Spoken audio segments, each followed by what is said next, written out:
suffit pas pour être un vrai chrétien d'en avoir l'habit, mes frères, même si beaucoup s'en accommodent. Quel intérêt de n'être chrétien qu'aux yeux des hommes si le bon Dieu ne voit dans notre cœur que misère. Vous savez tous pourtant que celui qui n'aura rien lui sera même retiré ce qu'il croyait avoir. Alors vous qui aspirez à être un vrai chrétien, oubliez donc l'extérieur, car tout se passe à l'intérieur. Aujourd'hui je ne vous parlerai pas, mes frères, de foi, d'abandon et de confiance en Dieu, encore que c'est clair, tout est lié. Disons que si l'on ne possède pas cette vertu dont je veux vous parler, on ne pourra jamais posséder les autres en plénitude.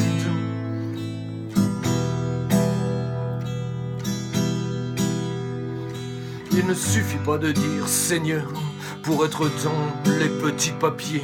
Tant de gens se croient sur le chemin, mais ils ne servent que leur ego. Non, il ne suffit pas de dire Seigneur pour être dans les petits papiers.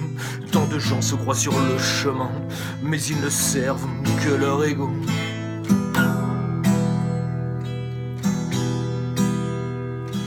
Cette vertu dont je veux vous parler, clé indispensable pour qui veut avancer sur le chemin du Christ, c'est le bon esprit.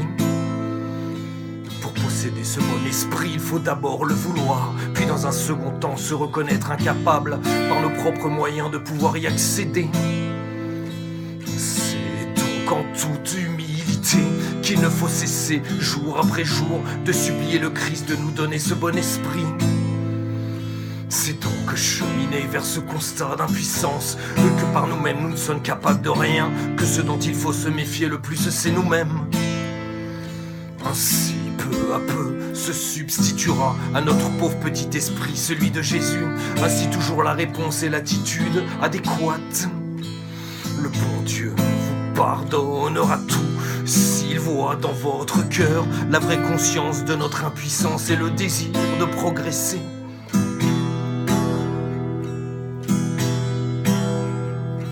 Il ne suffit pas de dire Seigneur pour être dans les petits papiers. Tant de gens se croient sur le chemin, mais ils ne servent que leur ego.